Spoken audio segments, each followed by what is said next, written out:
So you want your mix to sound professional? You have two choices. Take the blue pill and hire an overpriced mixing engineer and keep believing that mixing is some arcane art that only mixing engineers can perform. Or take the red pill and I will show you the esoteric secrets behind mixing your own music and get to the root cause of why you're so trash at it. Remember, all I'm offering is the truth.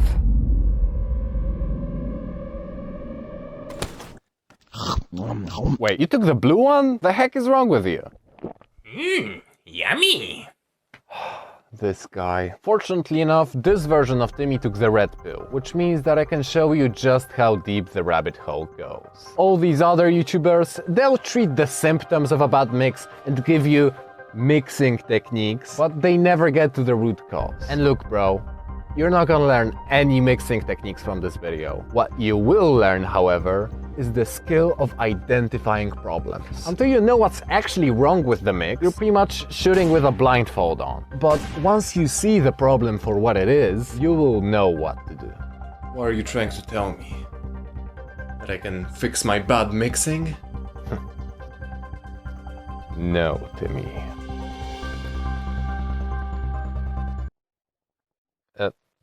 I mean, yes, that is exactly what I'm trying to tell you. The first step to taking the red pill and unplugging from the matrix of shitty mixing is using reference tracks. And I know, you've probably heard this 100 times before already, but stay with me. We're gonna get to the sauce in just a second. And yeah, let me take these off for now. They're kinda tight on my nose. Just to make sure we're all on the same page, a reference track is an industry standard song in a similar style that you want to make. It's the piece of music you will compare your track against. Different headphones and different speakers will tell you different things, so you need to use the reference track to stay objective. Thing is, most people don't even know how to use reference tracks. There's actually 3 different stages where you should use them, and there is a specific way to do it. Stage 1. This one's the most basic, and this is where most people stop. You choose a reference track, you put it into your DAW, and compare your track back to back with the reference. And this stage is very important, don't get me wrong. This is where you will notice the first imperfections in your mix. When going back and forth between your track and the reference, see if you notice any differences in how they sound. Like, does it immediately jump out at you that the reference track is much brighter? Or is it immediately obvious that your track has way too much bass compared to the reference? If so, fix that.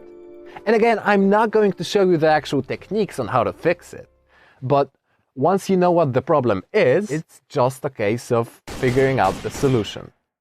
You're right. It is easier to shoot the bad guys when I can actually see them. But it is possible that you're still not going to hear everything. Sometimes the differences are going to be very subtle and it can be hard to know what to do. This is a lot of information you're taking in at once, after all. So this is where stage 2 comes in. But before I tell you about that, I want to let you know that I'm working on a more in-depth mixing masterclass for bedroom producers just like you. It's gonna have everything you need to know about mixing and mastering your own music. So if that sounds like something you'd be interested in, sign up to the waiting list below so that you can be the first to know about it.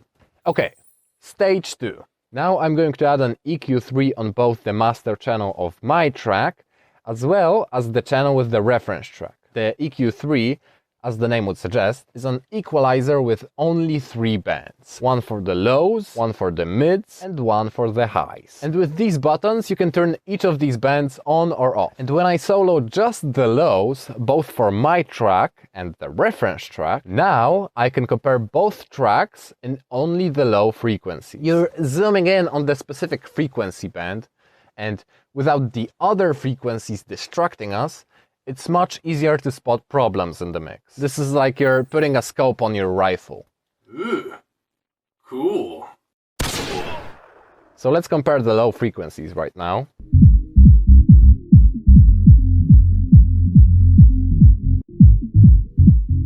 They both sound more or less similar, and it feels natural to go back and forth between them, so we should be alright in the low end. But let's do this for the mids now. So now I'm going to solo the mid band for my track and the reference. And let's compare them.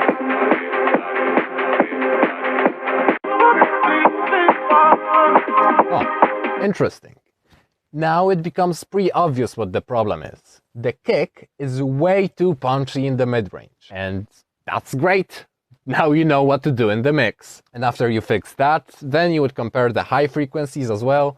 And, well, you get the idea. Now, with using the reference track just at the first two stages, you already get way ahead of all the other producers, but chances are that you're still going to struggle to get consistent results. Let me explain. As we already said earlier, different headphones and different speakers will tell you different things, and you can actually take advantage of that. Depending on the sound system, your mix down will be emphasized in many different ways, which is an amazing opportunity to notice details that you would not have noticed otherwise. But there is a problem with that. For example, I drive an old Fiat, and the speakers in it are kind of trash. So if I play my mix down here, this is what it would sound like.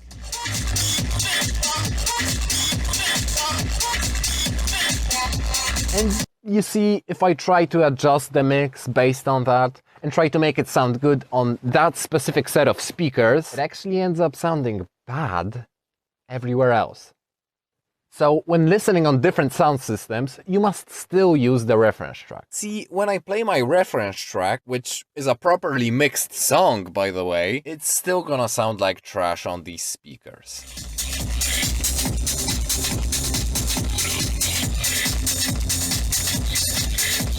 So your goal should not be to make your mix sound good on those speakers, but rather to make it sound as bad as the reference track, and in that same way. So listen back to back just like you did in your DAW, note down any differences that you hear, and once you go back to your studio, address the problems that you wrote down. Easy, right? If you apply this system in your workflow, your mix downs will pretty much have no other choice but to sound great. And again, if you enjoy my way of teaching and you don't want to spend hundreds of dollars on mixing engineers, sign up to the waiting list of my mixing masterclass to be the first to know about it. Link is in the description. Now I want you to make the choice. Either take the blue pill and click off of this video without taking any action, or take the red pill and learn how to actually put all of this into practice. If you choose the red pill, I'll show you the literal best, most practical way to use reference tracks. And plot twist, the red pill is actually this video.